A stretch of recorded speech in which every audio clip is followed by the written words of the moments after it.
ಪ್ರಧಾನಮಂತ್ರಿ ಶ್ರಮ ಯೋಗಿ ಮಾನಧನ್ ಯೋಜನೆ ಮಾಸಿಕವಾಗಿ 55 ರೂಪಾಯಿನಿಂದ 200 ರೂಪಾಯಿವರೆಗೆ ಹೂಡಿಕೆ ಆರಂಭಿಸೋದಕ್ಕೆ ಇರೋದು ವಯೋಮಿತಿ 18 ರಿಂದ 40 ವರ್ಷ. ವೃದ್ಧಾಪ್ಯದಲ್ಲಿ 3,000 ರೂಪಾಯಿ ಪಿಂಚಣಿ, ನೆಮ್ಮದಿಯ ಜೀವನ. ಇದು ಈ ಹೊತ್ತಿನ ವಿಶೇಷ. ನಾನು ಸುಧಾಗೌಡ. ನೋಡಿ, ಪಿಂಚಣಿ ಕೇವಲ ಗೌರ್ಮೆಂಟ್ ಕೆಲಸ ಇರೋರಿಗೆ ಮಾತ್ರ ಬರುತ್ತೆ ಅಂತ ಹೇಳಿ ಒಂದಷ್ಟು ಜನ ಅಂದ್ಕೊಂಡ್ಬಿಟ್ಟಿರ್ತಾರೆ. ಯಾಕಂದರೆ ಒಂದು 30 ವರ್ಷ ಸರ್ವಿಸ್ ಮಾಡಿರ್ತಾರೆ. ಆ ಸರ್ವಿಸ್ ಆದಮೇಲೆ ಅವರ ಸ್ಯಾಲ್ರಿಯಲ್ಲಿ ಒಂದಷ್ಟು ಅಮೌಂಟ್ ಕಟ್ಟಾಗಿರುತ್ತೆ.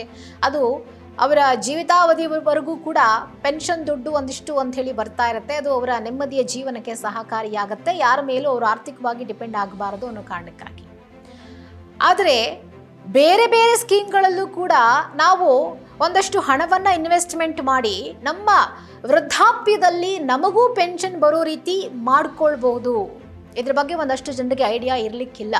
ಹಾಗಾಗಿ ಇವತ್ತು ನಾನು ಆ ಒಂದು ವಿಚಾರವನ್ನು ನಿಮ್ಮ ಮುಂದೆ ತಂದಿದ್ದೀನಿ. ಹಾಗಿದ್ರೆ ನಾವು ಗೌರ್ಮೆಂಟ್ ಕೆಲಸ ಮಾಡ್ತಾ ಇಲ್ಲ, ನಾವು ಕೂಲಿ ಕಾರ್ಮಿಕರು, ನಾವು ಬೀದಿ ಬದಿ ವ್ಯಾಪಾರಿಗಳು, ನಾವು ಬಡವರು, ನಮಗೂ ಪೆನ್ಷನ್ ಬೇಕು ಹೇಳಿ ನಾವು ಹೇಗೆ ಇನ್ವೆಸ್ಟ್ಮೆಂಟ್ ಮಾಡಬೇಕು ಅಂತ ನೀವು ಕೇಳ್ತಾ ಇದ್ರೆ ಖಂಡಿತವಾಗ್ಲೂ ನಾನು ಆ ವಿಚಾರವನ್ನು ಹೇಳ್ತೀನಿ. ಆದರೆ ನೀವು ಈ ವಿಡಿಯೋವನ್ನು ಕಂಪ್ಲೀಟ್ ಆಗಿ ಕೊನೆಯವರೆಗೂ ಮಿಸ್ ಮಾಡದೆ ನೋಡಲೇಬೇಕು. ನೋಡಿ, ನಮ್ಮ ಕೇಂದ್ರ ಸರ್ಕಾರ ಪ್ರಾಯೋಜಿತ ಪ್ರಧಾನಮಂತ್ರಿ ಶ್ರಮ ಯೋಗಿ ಮಾನಧನ್ ಯೋಜನೆ ಅನ್ನುವಂಥದ್ದಿದೆ. ನಮ್ಮ ಪ್ರಧಾನಿ ಮೋದಿಯವರು ನಮ್ಮ ಭಾರತಕ್ಕೆ ಪ್ರಧಾನಿಗಳಾದ ಮೇಲೆ ಬಹಳಷ್ಟು ಯೋಜನೆಗಳನ್ನು ತಂದಿದ್ದಾರೆ. ಅದು ಪುಟ್ಟ ಮಕ್ಕಳಿಂದ ಹಿಡಿದು ವಯೋವೃದ್ಧರವರೆಗೂ ಅನುಕೂಲ ಆಗಬೇಕು, ಆ ರೀತಿಯಾದಂಥ ಸ್ಕೀಮ್ಗಳನ್ನು ತಂದಿದ್ದಾರೆ. ಅದು ಬೇರೆ ಬೇರೆ ವಲಯಗಳಲ್ಲಿ ಅವರಿಗೆ ಉಪಯೋಗ ಆಗಲಿ ಅನ್ನೋದು. ಬಟ್ ಎಷ್ಟೋ ಜನರಿಗೆ ಇದ್ರ ಬಗ್ಗೆ ಗೊತ್ತಿದ್ರೂ ಬಹಳಷ್ಟು ಗೊಂದಲಗಳಿದೆ. ದುಡ್ಡು ಹಾಕಿದ್ರೆ ವಾಪಸ್ ಬರುತ್ತಾ ಇಲ್ವಾ ಅನ್ನುವಂಥ ಡೌಟ್ಗಳಿದೆ.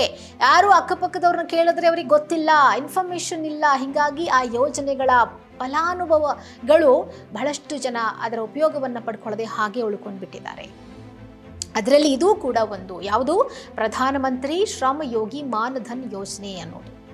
ಇದು ಅಸಂಘಟಿತ ವಲಯದ ಕಾರ್ಮಿಕರಿಗೆ ನಿವೃತ್ತಿ ನಂತರದ ಪಿಂಚಣಿ ಅವಕಾಶವನ್ನು ಒದಗಿಸುತ್ತೆ. ನೋಡಿ, ಎಷ್ಟೋ ಕಂಪನಿಗಳಲ್ಲಿ ಕಾರ್ಮಿಕರು ಕೆಲಸ ಮಾಡ್ತಾ ಇರ್ತಾರೆ. ಅವರು ರಿಟೈರ್ಡ್ ಆದಮೇಲೆ, ಅದು ಪ್ರೈವೇಟ್ ಕಂಪನಿಗಳಲ್ಲಿ ರಿಟೈರ್ಡ್ ಆದಮೇಲೆ ಅವರಿಗೆ ಒಂದಷ್ಟು ಅಮೌಂಟ್ ಬರ್ಬೋದು. ಆದರೆ ಪೆನ್ಷನ್ ಬರುತ್ತಾ ಗೊತ್ತಿಲ್ಲ. ಇವಾಗಂತೂ ಸರ್ಕಾರಿ ಕೆಲಸ ಮಾಡುವಂಥವ್ರಿಗೆ ಪೆನ್ಷನ್ ಇಲ್ಲ ಅನ್ನುವಂಥ ಒಂದು ಹೊಸ ರೂಲ್ಸ್ ಬಂದ್ಬಿಟ್ಟಿದೆ. ಸೊ ಹಾಗಾಗಿ ಈಗಲೇ ಸಂಬಳದಲ್ಲಿ ಒಂದಷ್ಟು ಹೆಚ್ಚಾಗೆ ಕಟ್ ಮಾಡಿಸ್ಕೊಳ್ಳೋದು ಅಥವಾ ಯಾವುದರಲ್ಲೋ ಇನ್ವೆಸ್ಟ್ಮೆಂಟ್ ಮಾಡೋದು, ಇನ್ಶೂರೆನ್ಸ್ ಕಟ್ಟೋದು, ಹೀಗೆ ಬೇರೆ ಬೇರೆ ರೀತಿಯಾಗಿ ಅವರೇ ಸ್ವಂತವಾಗಿ ಹೂಡಿಕೆ ಮಾಡ್ಕೊಳ್ಳೋಕೆ ಶುರು ಮಾಡಿಬಿಟ್ಟಿದ್ದಾರೆ. ಆದರೆ EPF ಮತ್ತು ಪಿಂಚಣಿ ಸ್ಕೀಮ್ ಹೊಂದಿಲ್ಲದ ಕಡಿಮೆ ಆದಾಯವಿರುವಂಥ ಕಾರ್ಮಿಕರಿಗೆ ಈ ಯೋಜನೆ ಬಹಳ ಅನುಕೂಲ ಆಗತ್ತೆ. ಹಾಗಿದ್ರೆ ಯಾರು ಕಡಿಮೆ ಆದಾಯ ಹೊಂದಿರ್ತಾರೆ? ತಿಂಗಳಿಗೆ 55 ರೂಪಾಯಿನಿಂದ 200 ರೂಪಾಯಿವರೆಗೆ ಹೂಡಿಕೆ ಮಾಡಬೇಕಾಗತ್ತೆ. ಯಾರು ಕಡಿಮೆ ಆದಾಯವನ್ನು ಹೊಂದಿರ್ತಾರೋ ಅವರು. ನೋಡಿ, ಕಡಿಮೆ ಆದಾಯ ಅಂತಂದರೆ ಅವ್ರಿಗೆ ಪಾಪ ಇಷ್ಟೇ ಹೂಡಿಕೆ ಮಾಡೋಕ್ಕಾಗೋದು.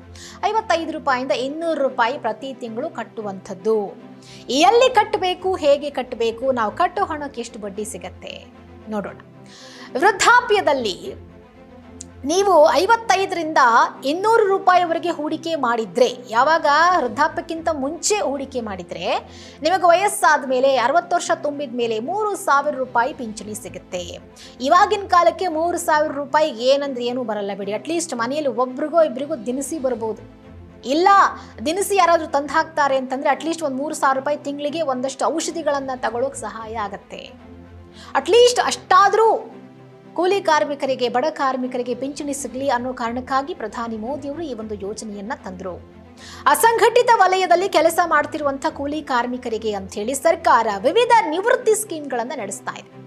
ಇದರಲ್ಲಿ PMSYM ಸ್ಕೀಮ್ ಕೂಡ ಒಂದು.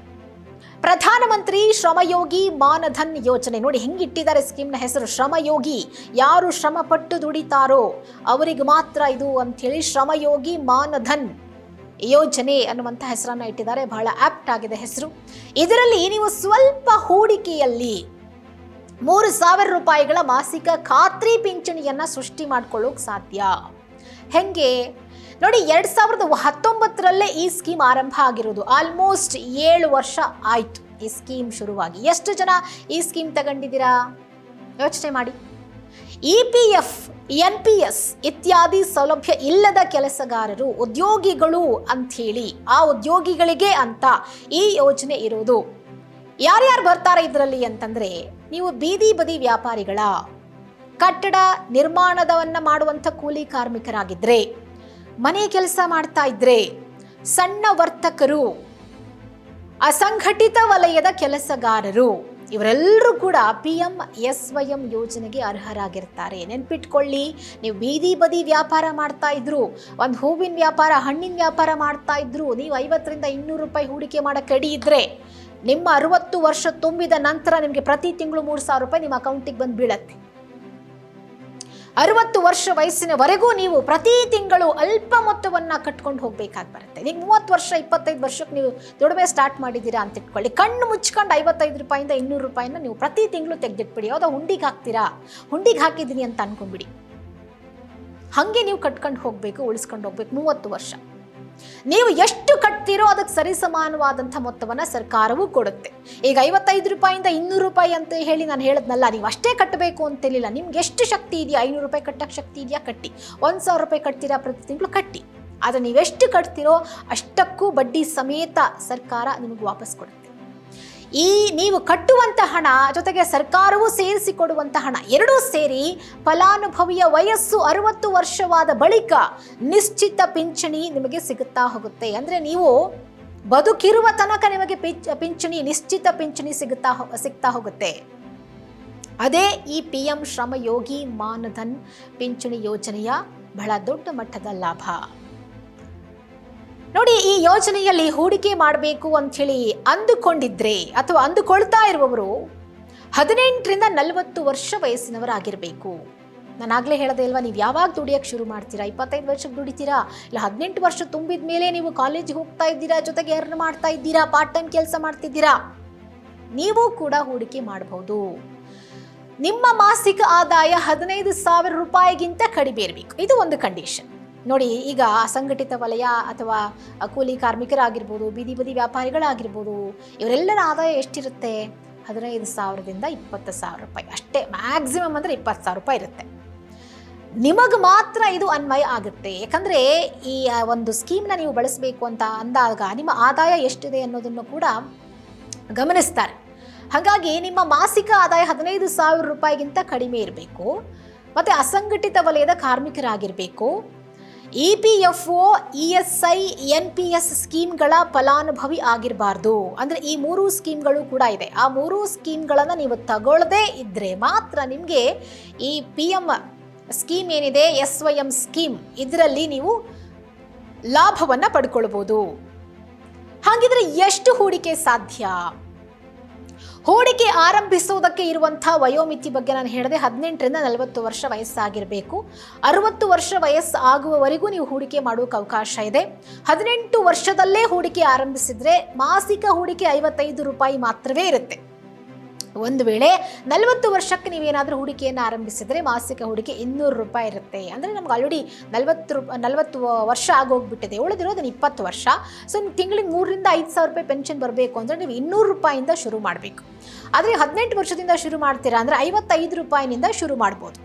ಇನ್ನೂ ಕೇಪಬಲ್ ಇದ್ದೀರಾ ಅಂತಂದರೆ 100 ರೂಪಾಯಿ 200 ರೂಪಾಯಿ ಕಟ್ಕೊಂಡು ಹೋಗ್ಬೋದು.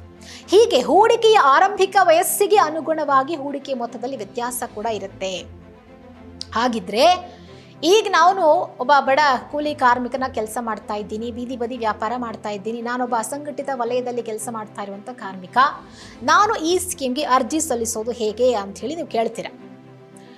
ಒಂದು ಕೆಲಸ ಮಾಡಿ, ಸಮೀಪದ ನಿಮ್ಮ ಹತ್ತಿರದ CSC ಸೆಂಟರ್ ಅಥವಾ ನಾಗರಿಕ ಕೇಂದ್ರಕ್ಕೆ ಹೋಗಿ ಕೇಳಿ. ನಿಮ್ಮ ಅಕ್ಕಪಕ್ಕದಲ್ಲಿ ಯಾರನ್ನಾರು ಕೇಳಿ, ನಾನು ಈ ಸ್ಕೀಮ್ ತಗೊಳ್ಬೇಕು ಅಂತ ಅಂದ್ಕೊಂಡಿದ್ದೀನಿ, ಎಲ್ಲಿ ಹೋಗಿ ವಿಚಾರಿಸಬೇಕು ಅಂತ ಕೇಳಿದಾಗ ಅವ್ರು ಹೇಳ್ತಾರೆ, ನಿಮ್ಮ ಅಕ್ಕಪಕ್ಕ ಇರುವಂಥ ಒಂದು ನಾಗರಿಕ ಕೇಂದ್ರಕ್ಕೆ ಹೋಗಿ. ಅದನ್ನು CSC ಸೆಂಟರ್ ಅಂತಾರೆ. ಗೂಗಲಲ್ಲಿ ಹುಡುಕಿಸಿ, ನಿಮ್ಮ ಮಕ್ಕಳ ಕೈಲಿ ಅಥವಾ ಯಾರೋ ಗೊತ್ತಿರೋರ ಕೈಲಿ, ಎಜುಕೇಟೆಡ್ ಓದಿರೋರ ಕೈಲಿ ಗೂಗಲಲ್ಲಿ ಸರ್ಚ್ ಮಾಡಿಸಿ, ನಿಯರ್ ಮೀ CSC ಸೆಂಟರ್ ಅಂತ ಹೇಳಿ ಗೂಗಲಲ್ಲಿ ಸರ್ಚ್ ಮಾಡಿದ್ರೆ ಅದೆಲ್ಲ ತೋರಿಸುತ್ತೆ. ಅಲ್ಲಿ ಹೋಗಿ ನೀವೇನು ಕೆಲಸ ಮಾಡ್ತಾ ಇದ್ದೀರಾ, ನೀವು ಯಾಕೆ ಈ ಸ್ಕೀಮ್ ತಗೊಳ್ತಾ ಇದ್ದೀರಾ, ಎಷ್ಟು ಕಟ್ತೀರಾ, ಎಲ್ಲವನ್ನ ಹೇಳಿದ ಮೇಲೆ ಆ ಸ್ಕೀಮ್ಗೆ ಅರ್ಜಿಯನ್ನು ನೀವು ಹಾಕಬಹುದು. ಒಂದು ಫಾರ್ಮ್ ಕೊಡ್ತಾರೆ, ಅದನ್ನು ಫಿಲಪ್ ಮಾಡಿ.